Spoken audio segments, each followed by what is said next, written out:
Hello दोस्तों, this is Manish Saini and you are watching in academy. तो आज हम बात करने वाले हैं पॉलिटी के नए चैप्टर के बारे में। वो है यहाँ पर election commission. Election commission exam के पॉइंट ऑफ व्यू से काफी महत्वपूर्ण है, बहुत छोटा सा और प्यारा टॉपिक है और एग्जाम के पॉइंट ऑफ व्यू से भी ये फेवरेट टॉपिक यहाँ पर होता है। कई बार डायरेक्ट प्रश्न यहाँ से पूछा गया है कि आर्टिकल 324 यहाँ पर किससे संबंधित है, तो ये संबंधित है यहाँ पर चुनाव आयोग से। कई बार यहाँ से उसके कार्यकाल, संरचना और उसकी शक्तियों के बारे में भी प्रश्न पूछे गए हैं। स्पेशली अगर हम बात करते हैं स्टेट लेवल में, तो स्टेट लेवल के अगर एग्जाम होते हैं तो वहां से आपको फैक्ट बेसिस प्रश्न मिलते हैं, और जो यूपीएससी के एग्जाम होता है वहां से इसकी शक्तियों, इसकी फ्रीडम के बारे में जो है प्रश्न अक्सर पूछा जाता है। तो इन दोनों ही प्रश्नों के बारे में डिस्कस करेंगे, दोनों ही पैटर्न के बारे में जानने का प्रयास करेंगे। अगर आप इस चैनल पर नए हैं तो प्लीज सब्सक्राइब करें, अपने दोस्तों के साथ शेयर करें। आप शेयर करते हैं, सब्सक्राइब करते हैं तो हम भी यहाँ पर मोटिवेट होते हैं जानकारी आप तक पहुंचाने के लिए। एक छोटी सी रिक्वेस्ट है कि अगर आपको वीडियो पसंद आई तो प्लीज लाइक करें और सब्सक्राइब करें अगर आप यहाँ पर नए हैं तो बात करते हैं आर्टिकल 324 में। यहाँ पर इलेक्शन कमीशन की बात की गई है। इलेक्शन कमीशन की आवश्यकता हमको क्यों पड़ी? क्योंकि भारत एक लोकतांत्रिक देश है और किसी भी लोकतांत्रिक देश में यह होना चाहिए कि वहां के जो चुनाव कराने वाली संस्था है वो निष्पक्ष होकर और स्वतंत्र होकर वहां पर कार्य करे। तो ये पूरा जिम्मा यहां पर दिया गया था इलेक्शन कमीशन को, और आर्टिकल 324 में इसका प्रावधान किया गया है हमारे संविधान के। आर्टिकल 324 में यह कहा गया है कि यहां पर संसद, राज्य विधानमंडल और राष्ट्रपति, उपराष्ट्रपति, ये जितने भी संस्था और व्यक्ति के पद हैं उनका चुनाव कराने का जिम्मा यहां पर इलेक्शन कमीशन को दिया गया है। यदि हम बात करते हैं यहां पर संसद के बारे में, तो संसद के हमें यहां पर दो महत्वपूर्ण अंग दिखाई पड़ते हैं। वो है यहां पर राज्यसभा और लोकसभा। इन दोनों का चुनाव कराने का जो जिम्मा है वो इलेक्शन कमीशन को ही यहाँ पर दिया गया है। चाहे वो राज्यसभा के लिए चुनाव होते हो, चाहे वो यहाँ पर लोकसभा के लिए कोई चुनाव हो, तो उनका कराने का जिम्मा यहाँ पर इलेक्शन कमीशन को ही है। फिर हम बात करते हैं यहाँ पर राज्य विधानमंडल।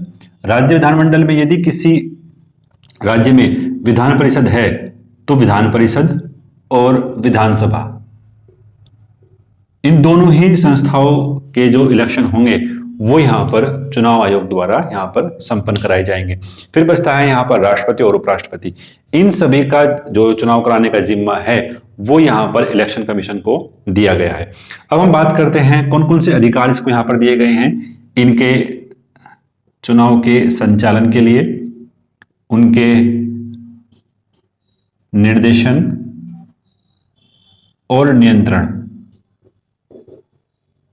ये तीन जिम्मे यहाँ पर इलेक्शन कमीशन को दिए गए हैं जो आर्टिकल 324 में हमें यहाँ पर दिया गया है। तो एक बार और रिवीजन करते हैं। संसद, राज्य विधानमंडल, राष्ट्रपति और उपराष्ट्रपति के चुनाव आयोग के संचालन, निर्देशन और नियंत्रण करने का जो जिम्मा है वो हमारे पास यहाँ पर इलेक्शन कमीशन को दिया गया है। तो ये महत्वपूर्ण था। और हम नेक्स्ट बात करते हैं इसकी संरचना के बारे में। इसकी जो संरचना है वो भारत के संविधान से अब तक कई बार यहाँ पर चेंज हुई है, कई बार यहां पर इसको चेंज किया गया है। इसकी संरचना के बारे में अगर हम बात करते हैं अभी वर्तमान में, एट प्रेजेंट जो इसकी संरचना है वो यहां पर 1+2 है। यानी एक जो हमारे पास है वो यहां पर मुख्य चुनाव आयुक्त हैं,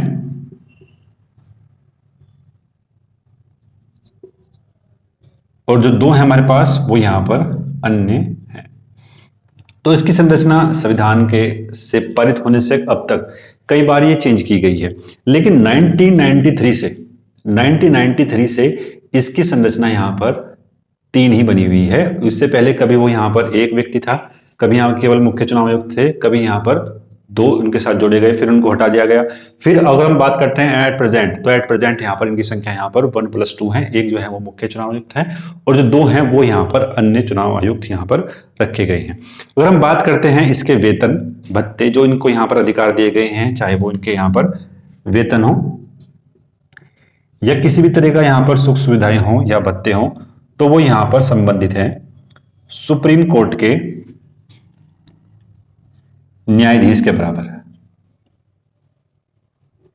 तो सुप्रीम कोर्ट के न्यायाधीश के बराबर यहां पर इनके वेतन भत्ते रखे गए हैं। अगर हम बात करते हैं मुख्य चुनाव आयुक्त और अन्य चुनाव आयुक्त, इन दोनों के ही जो वेतन और भत्ते हैं वो यहां पर समान रखे गए हैं। इनमें कोई भी यहां पर पार्शलिटी नहीं की गई है, दोनों के ही जो हैं यहाँ पर वो चुनाव आयोग के जो भत्ते हैं और जो अन्य चुनाव आयुक्त हैं उनके जो भत्ते हैं वो यहाँ पर बिल्कुल सेम रखे गए हैं। नेक्स्ट बात करते हैं हम इनके यहाँ पर कार्यकाल के बारे में।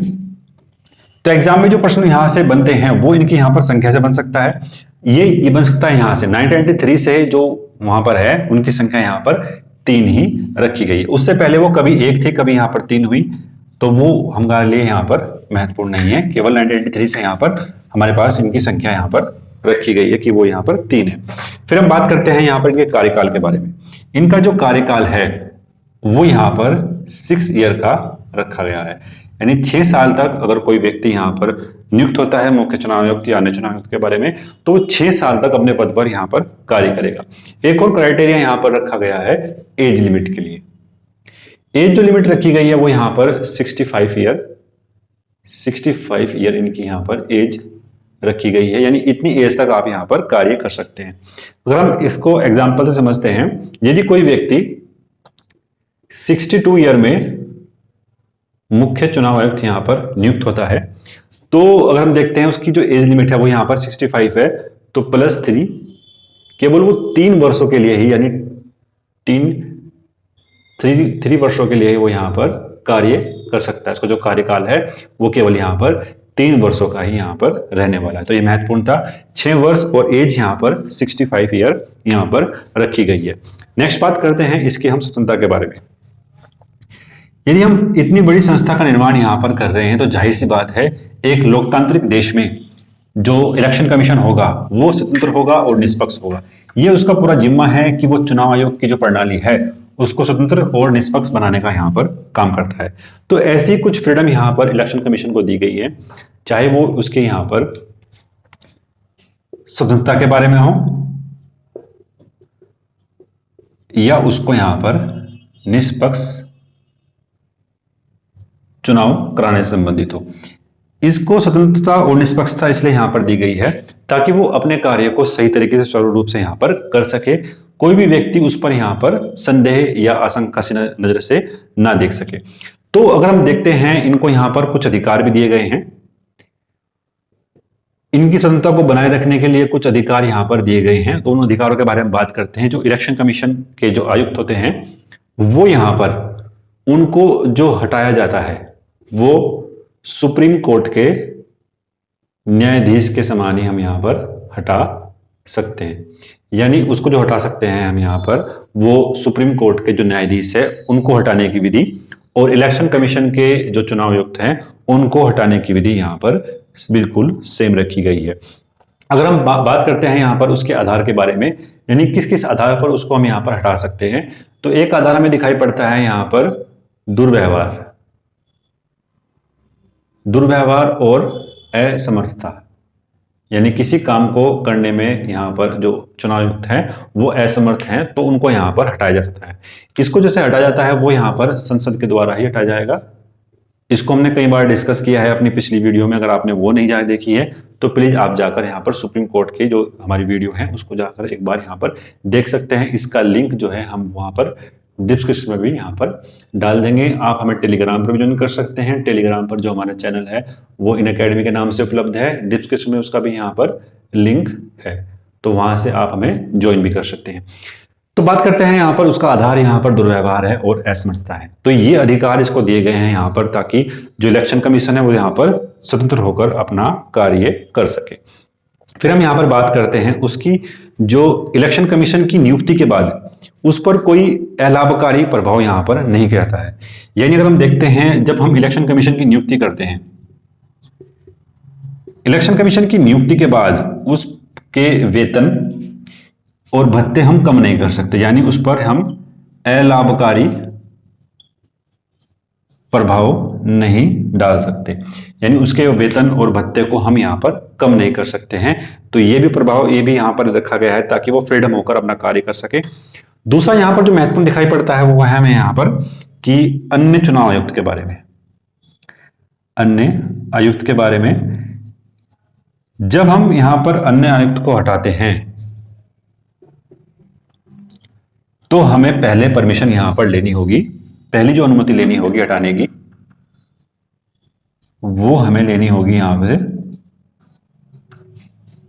जो हमारे मुख्य चुनाव आयुक्त हैं, मुख्य चुनाव आयुक्त जो हैं उसकी अनुमति के बाद ही हम उनको यहां पर हटा सकते हैं। यानी अगर हम बात करते हैं हमें यहां पर अन्य चुनाव आयुक्त को हटाना है तो पहले हमें अनुमति यहां पर लेनी होगी मुख्य चुनाव आयुक्त की, उसके बाद ही हम यहां पर अन्य चुनाव आयुक्त को हटा सकते हैं। तो यह पूरा सिनेरियो था। यहां पर एक प्रश्न की बात करते हैं, यदि इलेक्शन कमीशन के जो 1+2 की संरचना है उसमें अगर फेरबदल करना है तो वो किसकी जिम्मेदारी है? संरचना में अगर हमें फेरबदल करना है तो वो जिम्मेदारी दी गई है यहाँ पर राष्ट्रपति को। मात्र राष्ट्रपति की अनुमति के द्वारा ही हम यहाँ पर उसकी संख्या को चेंज कर सकते हैं। यानी 1+2 से इसको दोबारा हम 1 भी कर सकते हैं और 1+1+4 भी यहाँ पर कर सकते हैं। तो वो बिल्कुल यहाँ पर राष्ट्रपति की जिम्मेदारी है या राष्ट्रपति के ही अनुमति से वो यहाँ पर हम उसको कर सकते हैं। यहाँ पर संविधान संशोधन की आवश्यकता नहीं पड़ने वाली है। तो ये थी यहाँ पर इसकी फ्रीडम। अब हम नेक्स्ट चलते हैं यहाँ से, जहां से अक्सर यूपीएससी में अक्सर आपको प्रश्न देखने को मिलता है, वो है यहाँ से इसकी शक्तियों के बारे में। इसकी जो शक्तियां हैं वो जाहिर बात है कुछ हमें जानते हैं, कुछ हमको यहाँ पर समझने का प्रयास करना पड़ेगा, क्योंकि कुछ व्यवहारिक रूप में भी हम इसको समझते हैं इलेक्शन कमीशन की कौन कौन सी शक्तियां यहाँ पर इसको दी गई हैं। तो उन सभी के बारे में बात करेंगे, चाहे कोई व्यवहारिक शक्तियां हो या कुछ हमारे कॉन्स्टिट्यूशन में उनको शक्तियां दी गई हैं, उन सभी शक्तियों के बारे में हम यहाँ पर डिस्कस करने वाले हैं। तो अगर आपने अब तक चैनल को सब्सक्राइब नहीं किया है तो प्लीज सब्सक्राइब करें। सब्सक्राइब करने से ये लाभ मिलता है, जब भी आप हम नई कोई वीडियो यहाँ पर अपलोड करते हैं तो वो आप तक यहाँ पर इजीली पहुंचती है। तो प्लीज सब्सक्राइब करें। तो हम नेक्स्ट बात करते हैं यहाँ पर इसकी शक्तियों के बारे में। इसकी जो शक्तियां हैं वो 3 भागों में हमें यहाँ पर बांट कर देखनी होगी।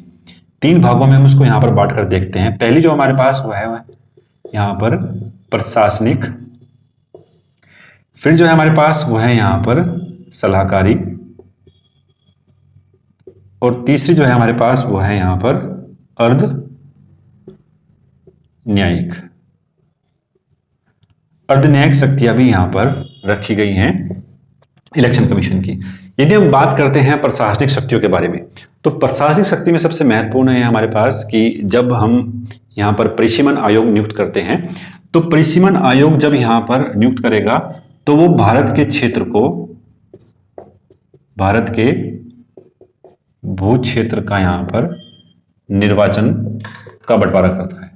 यानी वो यहां पर परिसीमन आयोग के द्वारा ही भारत के जो भू क्षेत्र हैं उसके निर्वाचक गण का, या अगर हम बात करते हैं निर्वाचकों के निर्धारण करता है कि किस एरिया में यहां पर कितनी वोट रखी जाएंगी। तो ये पूरा जिम्मा यहां पर प्रशासनिक है जो इलेक्शन कमीशन को दिया गया है। नेक्स्ट बात करते हैं हम यहां पर जो हमारे पास आचार संहिता है। आचार संहिता का निर्माण करना, यह पूरी तरीके से यहां पर इलेक्शन कमीशन का जिम्मा है कि वो आचार संहिता का निर्माण करे, उसको लागू करने के लिए दबाव बनाए। जो राजनीतिक दल हैं उन पर भी यहां पर दबाव बनाने का जिम्मा भी इलेक्शन कमीशन को दिया गया है।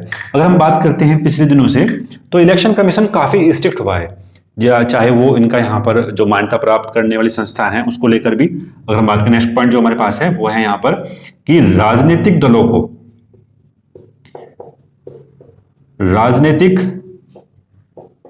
दलों को मान्यता कौन देता है, तो वो भी यहाँ पर इलेक्शन कमीशन देने का जिम्मा रखा गया है।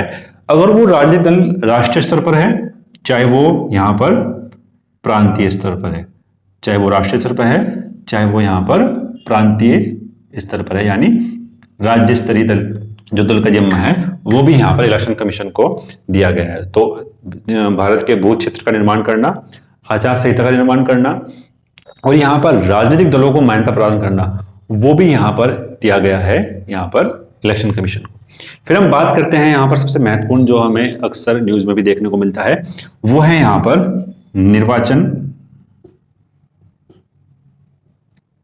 निर्वाचन की तिथि, और यहां पर हमारे पास नेक्स्ट है उसकी समय सारणी, यानी टाइमिंग का भी ध्यान जो है यहां पर वो इलेक्शन कमीशन को ही रखना होगा। जैसे अगर हम बात करें जो पिछले लोकसभा का जो इलेक्शन हुआ था उसमें समय को 1 घंटा बढ़ा दिया गया था, ताकि जैसे कोविड की वजह से कुछ दूरियां रखी गई थी, कुछ डिस्टेंस रखा गया था बीच में, तो उसकी वजह से यहाँ पर अधिक समय लगने वाला था, तो इसलिए जो है 1 घंटा यहाँ पर एक्सटेंड किया गया था। तो वो जिम्मा भी यहाँ पर इलेक्शन कमीशन को था कि वो निर्वाचन की तिथि और समय सारणी का यहाँ पर निर्धारण करे। फिर हम बात करते हैं और कौन कौन सी यहाँ पर प्रशासनिक जिम्मेदारी रखी गई है। फिर जो हम बात करते हैं यहाँ पर कि जो प्रचार करने के लिए अगर कोई राजनीतिक दल है वो प्रचार करता है, तो प्रचार करने के लिए यहां पर समय का निर्धारण स्पेशली अगर हम बात करते हैं, जो समय का निर्धारण होता है वो टीवी या हम देखते हैं रेडियो, तो टीवी या रेडियो पर भी ये यहां पर रखा गया है कि किस समय तक किस समय के बीच यहां पर किस राजनीतिक दल का यहां पर जो है प्रचार किया जाएगा। प्रचार के लिए कोई यहां पर अगर स्टार प्रचारक है, यहां पर कोई स्टार सेलिब्रिटी है, तो वो भी यहां पर उसका जिम्मा भी यहां पर पूरी तरीके से चुनाव आयोग को दिया गया है। उसका निर्धारण यहां पर चुनाव आयोग करने का यहां पर उसका जिम्मा है। फिर हम बात करते हैं यहां पर किसी इलेक्शन कमीशन को कुछ यहां पर रद्द करना है, यानी किसी का निर्वाचन यहां पर रद्द करना है, तो वो जिम्मा भी यहां पर इलेक्शन कमीशन को दिया गया है। फिर हम बात करते हैं इसकी सलाहकारी शक्तियों के बारे में। आपको याद होगा जब हमने यहां पर आपातकालीन शक्तियां डिस्कस की थी, तो वहां पर हमने डिस्कस किया था यहां पर राष्ट्रपति शासन। राष्ट्रपति शासन में क्या होता है, ये किसी राज्य में यहां पर जब लगाया जाता है ताकि वहां पर चुनाव आयोग जो है ये बताए कि यहां पर चुनाव जो कराना है वो संपन्न कराना यहां पर संभव नहीं है। तो ये सलाहकारी शक्ति है यहां पर जो किसको द्वारा दी जाती है, चुनाव आयोग के द्वारा किसको दी जाएगी, ये दी जाएगी यहां पर राष्ट्रपति को। तो राष्ट्रपति को सलाह देने का जो जिम्मा है वो भी यहां पर इलेक्शन कमीशन को है, ताकि उस राज्य में चुनाव आयोग संपन्न कराए जाए या नहीं, ये पूरी तरीके से जिम्मा यहां पर इलेक्शन कमीशन को दिया गया है। तो ये हमने डिस्कस की इसकी शक्तियों के बारे में जो थी यहां पर प्रशासनिक, सलाहकारी और अर्धन्यायिक। प्रशासनिक में था हमारे पास कि यहां पर भारत के भू क्षेत्र का निर्माण करना, आचार संहिता का निर्माण करना, राजनीतिक दलों को यहां पर मान्यता प्राप्त करना, चाहे वो राष्ट्रीय हो चाहे वो प्रांतीय हो, और निर्वाचन की तिथि और समय सारणी यानी टाइमिंग का भी निर्माण करना यहां पर इलेक्शन कमीशन को है। प्रचार के लिए समय का निर्धारण करना, जो स्टार प्रचारक हैं उनके लिए भी उनकी संख्या को डिसाइड करना, वो भी यहां पर पूरी तरीके से इलेक्शन कमीशन का जिम्मा यहां पर रखा गया है। तो महत्वपूर्ण बातें हमने यहां पर डिस्कस की इलेक्शन कमीशन के बारे में। आशा करते हैं आपको वीडियो पसंद आई होगी। अगर आपको पसंद आई है तो प्लीज लाइक करें, अपने दोस्तों के साथ शेयर करें। अगर आप इस चैनल पर नए हैं तो प्लीज सब्सक्राइब करें। मिलते हैं नेक्स्ट वीडियो में। धन्यवाद। जय हिंद।